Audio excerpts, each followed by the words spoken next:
berencana. Kenapa dinamakan keluarga berencana? Apa manfaatnya keluarga berencana? Jadi KB itu obat kok suntik, IUD, apa bu, susuk, steril, apalagi implan, kondom, susuk itu ya implan. Bukan hanya itu ya, yang namanya keluarga yang direncanakan supaya di dalam keluarga itu kalau sudah direncanakan insya Allah akan mudah menjalani kehidupan, misalnya menjalankan kehamilan atau menunda atau mengakhiri kehamilan. Anak-anak istri mau ciri KB, siapa sih susah? Kan ibunya sendiri. Seperti itu bu, KB itu. Ini manfaatnya ya. Meningkatkan kesehatan keluarga melalui perencanaan keluarga, pengaturan jumlah, jarak, dan waktu kehamilan, mencegah risiko kesakitan dan kematian ibu dan anak, memungkinkan menyusui ASI eksklusif pada bayi, yaitu sampai usia berapa bu? 6 bulan, membebaskan wanita dari rasa khawatir terhadap terjadinya kehamilan. Sudah risol ya?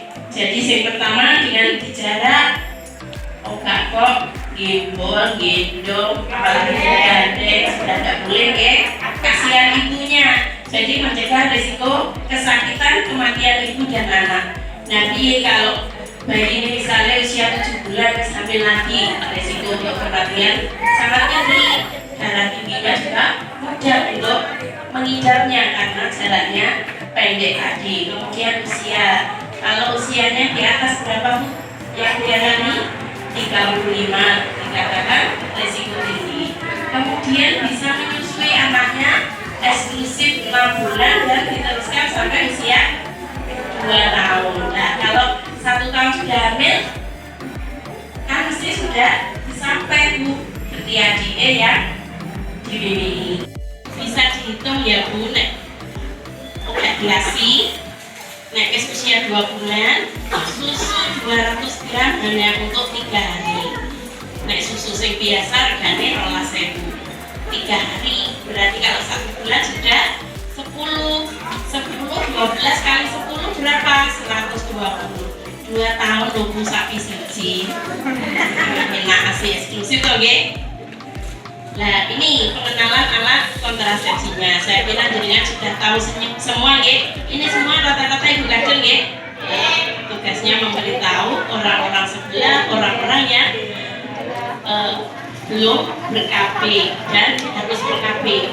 Naik sebelum dua anak itu juga ber-KB bu. Jadi yang belum ber-KB tapi dia harusnya ber-KB. Ada beberapa yang sudah kenal ya. Tadi sudah disebutkan ya, slide.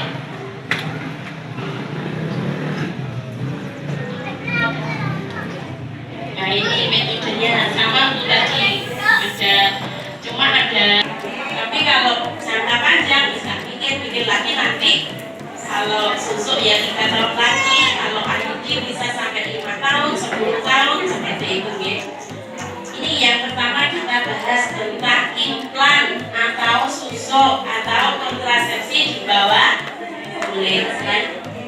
Jadi ini namanya satu alat bu, namanya macam-macam pekerjaan susuk, implan seperti itu gitu. Ini isinya hormon. Sekarang yang ada itu ada 2 kapsul dipasang di bawah kulit nanti sampai 3 tahun bisa mencegah kehamilan. Selain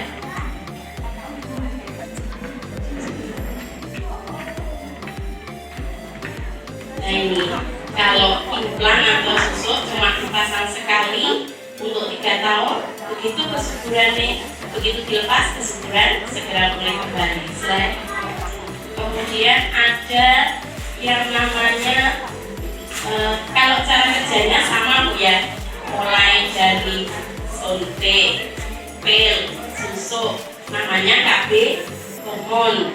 Cara kerjanya seperti ini, dilepaskan alat KB ini tadi, obatnya dilepas sidik-sidik untuk mengentalkan lendir serviks gitu ya. Kemudian kelebihannya, jadi susu ini sangat efektif mencegah kehamilan sampai 99,95%. Berarti bu dalam 10 hari, dalam 10 minggu itu ada berapa? 5 yang hamil. Jadi dalam 2000 orang yang ikut pasang itu ada 2, ada 1.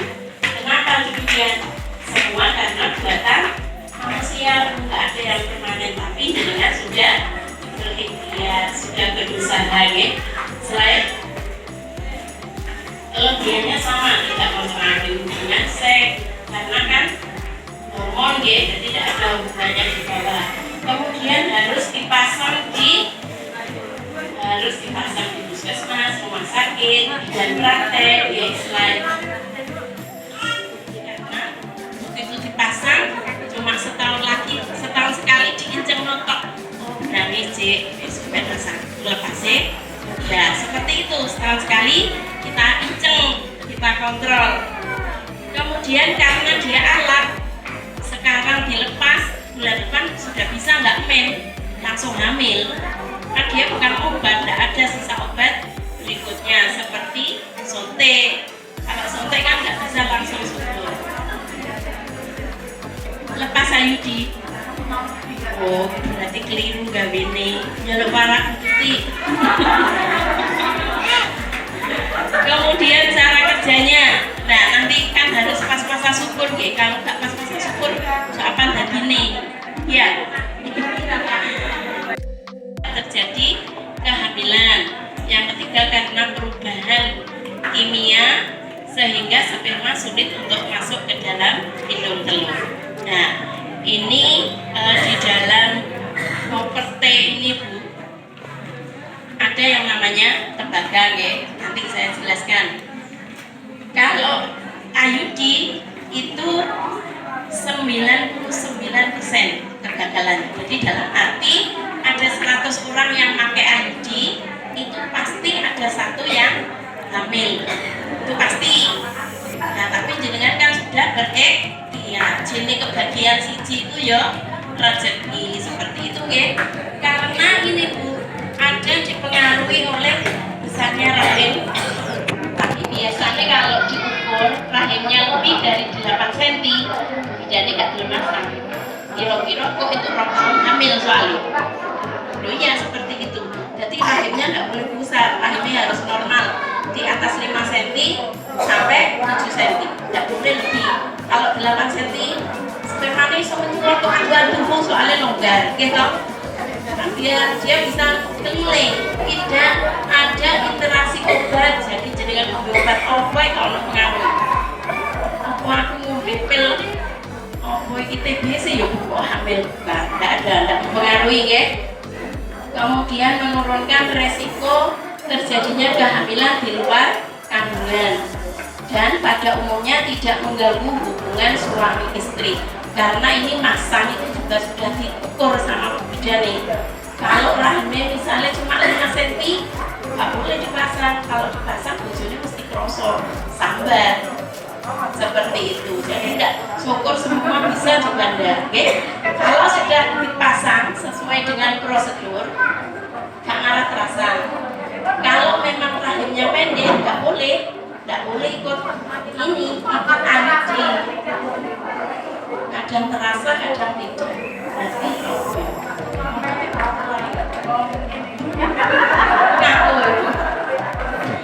kemudian tadi ekonomis ya, pemakaian sampai usia sampai 10 tahun tidak mengandung hormon, jadi tidak menyebabkan baik jenengan gemuk, langsung makan meningkat. Kalau hubungannya kalau spiral atau IUD sama steril tidak mempengaruhi. Kemudian kadang terjadi keputihan, itu salah satu efek sampingnya kalau pakai IUD karena ada alat di dalam rahim, jadi dia tidak bisa langsung bersih memang proses mainnya, jadi lebih lama. Kalau sebelumnya cuma 5 hari. Kemudian keputihan, kalau nggak pakai IUD mau main tidak keputihan, ini ada keputihan itu karena ada tembaga di dalam IUD-nya, ada alat itu tadi. Tapi efek samping itu tidak mengganggu kayak keputihan ya, selama nggak berubah warna. Usia di atas 35, anaknya sudah lebih dari 3, maksudnya sehatnya tambah maksudnya kayak sampai loh seperti itu ya, atau itu dengan namanya penyakit gula DM atau penyakit jantung. Sebaiknya jangan sampai ini hamil lagi. Kayak penyakit gula itu berbahaya kalau hamil. Kalau hamil pas gulanya tinggi berisiko untuk cacat. Jadi nggak boleh hamil lagi. Stop hamil mana habis 3 mau sampai ditambah lagi seperti itu. Monggo jaringan tidak pikiran sing ini sing hormon sing efek kalau punya dalam tinggi melahirkan usianya itu bilang normal lagi kalau sudah 36 tahun. Paling utama tentang alat-alat reproduksinya. Jadi itu sangat kurang lagi kumpul soalnya ada tuh yang pakai akhirnya perdarahan sekitar coba baik selain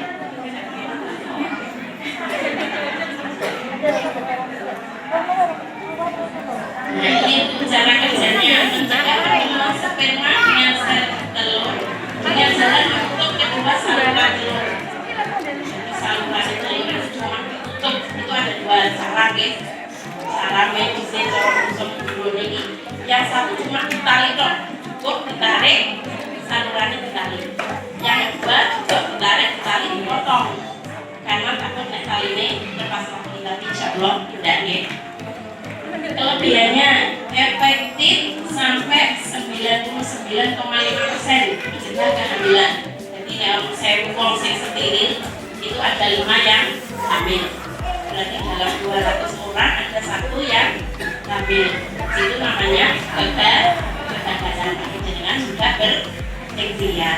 Dia metode ini sangat cocok untuk pasangan yang memutuskan sudah tidak pengen tambah anak lagi, kemudian tidak mempengaruhi proses kualitas ataupun volume ASI, tidak mengganggu hubungan seks, tidak ada perubahan dalam fungsi seksual, kemudian terakhir tidak diangkat dia jadi tetap main biasa. Kemudian secara psikologis ibu akan merasa nyaman. Kenapa kalau steril yang satu tadi apa punya alat IUD, kalau IUD steril itu tidak mempengaruhi urus ibu karena bukan obat tadi ya. Terus ternyata ada penelitian ternyata tidak membantu hubungan seks kalau kumpul harus pakai kondom, kalau nggak pasti ketularan karena itu lebih di dalam tubuh.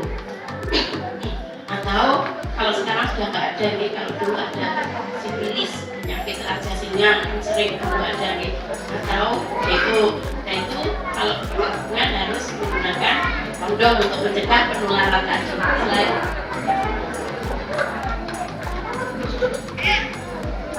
Sudah selesai. Mungkin ini yang bisa saya berbagi dengan jenengan dan saya minta bantuan ya, terutama dengan sampaikan pada ibu-ibu yang calon aseptor, misalnya sudah sarapan atau sudah lahiran sudah ikut bahwa jenengan motivasi untuk ikut KB, ikut keluarga berencana, kemudian ada ibu yang dengan resiko karena kalau suntik kayak ibu harusnya dia tidak boleh suntik karena suntik itu memperberat penyakit bu. Jadi kalau darah tinggi di atas 150 tidak boleh suntik. Kalau jenengan suntik darahnya itu ternyata tambah tinggi, bisa juga terpotong itu. Demikian juga yang kena udah kencing manis, ya itu ikut suntik ternyata berat, jadi tambah kubur tambah. Kemudian kalau bermanfaat, like kita, kalau pemakaian lama, kita dengan dihentikan bisa hilang dan insya Allah bisa pulang dan hilang seperti itu. Jadi semua ada efek sampingnya, ada kekurangan, ada kelebihan. Tapi misalnya untuk ibu-ibu muda, anaknya yang baru 1 masih bisa untuk ikut suntik 5 bulan implan, tapi kita ajarkan yang pakai kontrasepsi jangka panjang dengan harapan berarti kira-kira kok orang kok tak oleh suntik bojone tapi lebih hamil, ada nggak yang seperti itu? mau hamil, mau KB, si hamil di lucu, karena kan lucu nih seperti itu. Mungkin ada yang ditanyakan? Sudah jelas ya?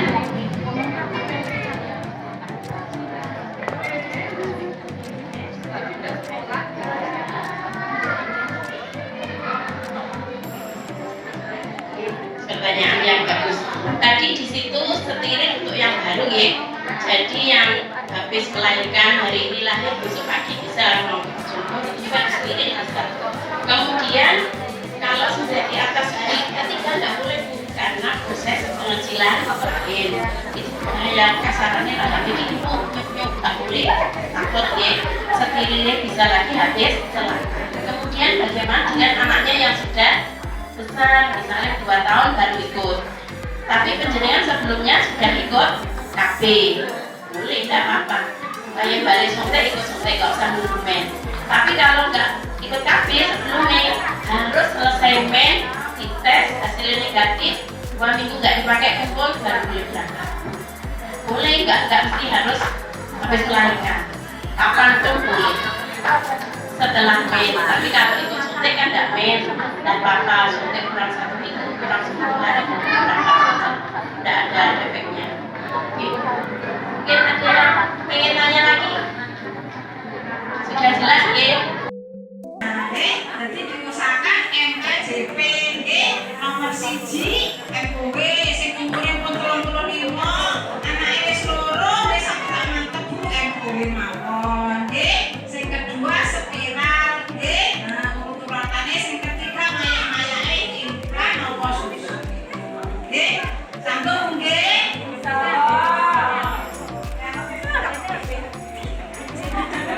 Insyaallah suntik jamu-jamu telas Bu nggih. Sakniki tasik konten tapi jangka panjangnya suntik itu badhe dihapus. Jadi diusahakan MKJP. Soalnya suntik itu pertama sing keterlaluan itu tak perlu raya bukan itu tekan beban. Bener ora? Nggih.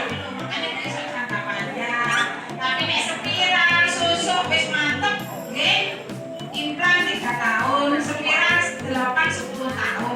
MOW tambah belas enggak usah mikir. Nggih. Poplok sampe temawon tambah ta ora? Tambah apa ya? Mungkin ada sih pertanyaan. Mari pertanyaan monggo soalnya nanti diterusaken khusus demi persamaan. Yang pertanyaan Ibu Kader sanggup? Ibu Kader PPKBD dan Sub PPKBD sanggup memberikan pendekatan kepada ibu-ibu yang KB suntik untuk MKJP ini wonten kapan kok subnya nggih. Kebetulan subnya juga datang di sini nggih, sub PPKBD dan PPKBD nggih. Kula nanti niru Bu, enten sing disarankan sub PPKBD spiral terus jawabnya pesertane ngeten. Kenapa kowe tanggung jawab sampean ya? Ya kula pengen yo aja tanggung jawab sub PPKBD wong KB niku program pemerintah. Berarti sing tanggung jawab supaya pemerintah. Terus sub sakniki mboten usah wedi Bu nggih, maringi penyuluhan soalnya enten payunge nggih saking pemerintah niku wonten payunge. Kita sebagai penyuluh, kita sebagai pesaran, jadi nek dibentelok, kenapa apa tanggung jawabmu?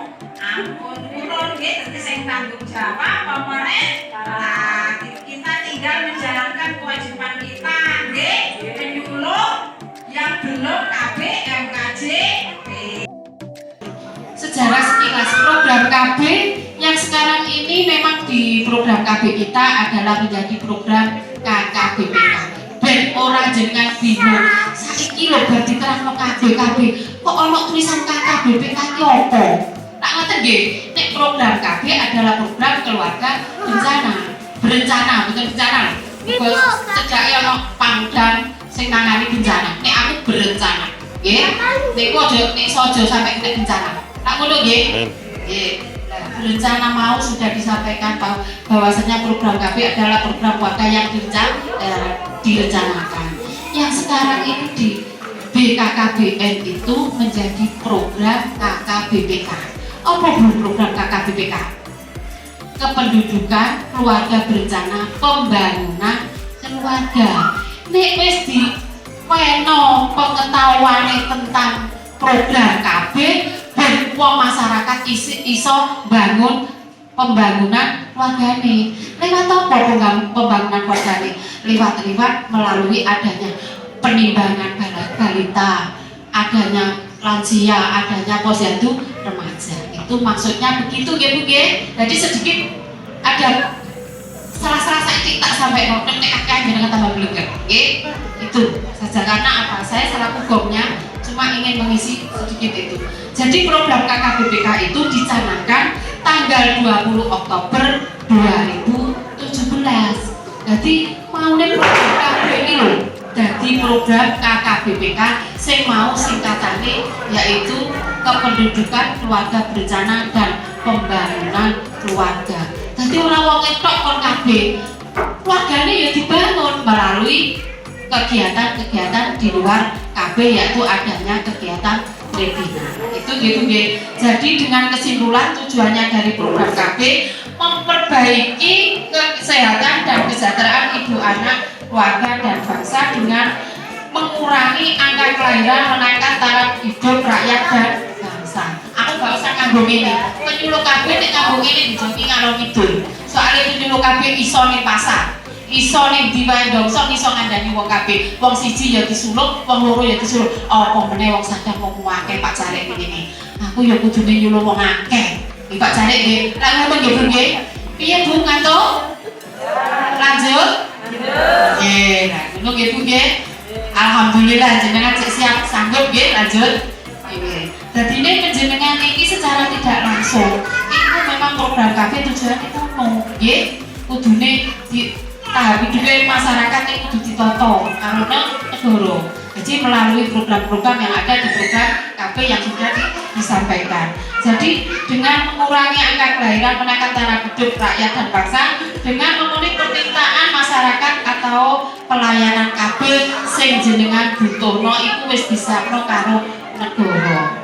Nah, iki kok nek pertanyaan macam-macam sing kok ya. Nggih, lha gitu nggih Bu. Nek anake saiki ben nek mubani ben gak kuat, walanen. Lah ngono lho Bu nggih. Ngoten nggih. Jadi, kapan KB dimulai di Indonesia? Ini kita mengingat zaman kebelakang saiki mungkin panjenengan wis lahir burung, tapi ceritanya sejarah KB jenengan ben paham saiki sampai maju nih kayak gini. Nggih, ngono. Jadi pada Oktober 1968 itu masih bernama LKBN. Jadi jenengan gak bingung mungkin pada usia-usia yang sudah nenek-nenek sekarang itu dia dulu itu memang lembaga keluarga berencana nasional. Jadi resmi didirikan oleh Ledjas program KB direalisasi pada tahun 1970-an. Tapi negara itu setengah sobu paksaan. Jadi kalau KB dia tahu dobrak itu orang. Nggih, seiring kok dobrak dipaksa. Jadi setengah sik pemaksaan.